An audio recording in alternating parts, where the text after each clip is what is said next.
जा होने वाला था। धीरे धीरे समंदर जमने लगा। पृथ्वी के गर्म इलाकों के महासागरों में रहने वाले जीवों के लिए यह जानलेवा बदलाव था।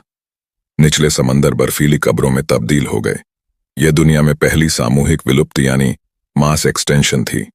दुनिया के जमने की जानलेवा घटना कार्बन डाइऑक्साइड की मात्रा में 60% कमी आने से हुई थी। पृथ्वी को गर्म करने वाली इस ग्रीन हाउस गैस के बिना दुनिया में एक हिमयुग शुरू हो गया। यह हिमयुग 2 लाख वर्षों तक चला। इसके सबसे जबरदस्त दौर में लगभग आधी दुनिया बर्फ से ढकी थी, जिससे 85% जीवन खत्म हो गया था। पुराने लगभग सभी जीव दुनिया के वंश वृक्ष से हमेशा के लिए खत्म हो गए।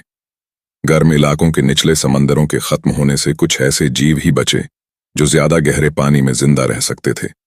नॉटिलस जैसा जीव, जो विशाल कैमरोसिस का छोटा रिश्तेदार है, यह पहली बार करोड़ों साल पहले विकसित हुआ था, लेकिन यह आज भी मौजूद है।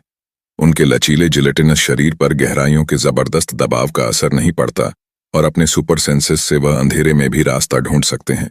आज लगभग 10% मछलियां ही गहरे समंदर में रहती हैं। वहां रहने में उनकी महारत नहीं है। उनके उलट कैफेलोपर्ड्स गहरे समंदर में लगभग मुकम्मल शिकारी बन गए। इस शिंप को जल्दी ही इसका पता चलने वाला है। इसके चारों तरफ के पानी में बायोलुमिनेसेंट प्लेटन चमक रहे हैं। जरा सी भी हलचल से ये पल भर के लिए चमक उठते हैं। चमकती रोशनियों को देखकर यह शिंप की हर हरकत पर नजर रख सकता है। बिग ब्रीज के 2 लाख साल बाद बर्फ के बीच एक नीली रेखा नजर आई।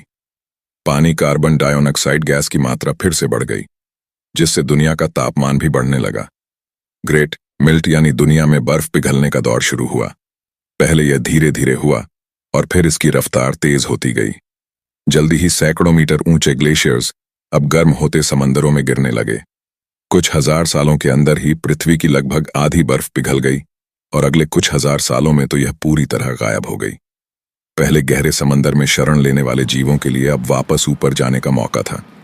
करोड़ साल बाद डिबोनियन युग आया, जिसमें रीढ़ वाले जीवों का दबदबा बढ़ने लगा। यह है डंकलास्टियर्स, छोटे इंडस्पियस की वंशज। लेकिन 9 मीटर की यह मछली कमजोर नहीं है। आधे आकार के इनके बच्चे भी जबरदस्त शिकारी हैं और इस बच्चे को खुले समंदर में कुछ दिख गया है। अमेनोइड्स, ये आज गहरे समंदर में रहने वाले नोटस के नजदीकी रिश्तेदार थे। रीढ़ वाला जीव होने की वजह से डंकुलास्टियर्स इतने तेज हैं कि उनके पास पहुंच सके। लेकिन डंकलास्टियस के पास एक ऐसा हथियार है जो इसके पूर्वजों के पास नहीं था। जबड़े ये अपने शिकार को काट और चबा सकता है कि बच्चे के जबड़े इतने मजबूत नहीं कि उसके खोल को तोड़ सके, लेकिन वयस्कों के जबड़े मजबूत हैं। रीढ़ की हड्डी और जबड़ों का मेल वाकई जीत दिलाने वाला था। ये इतना सटीक था कि इसके बाद से रीढ़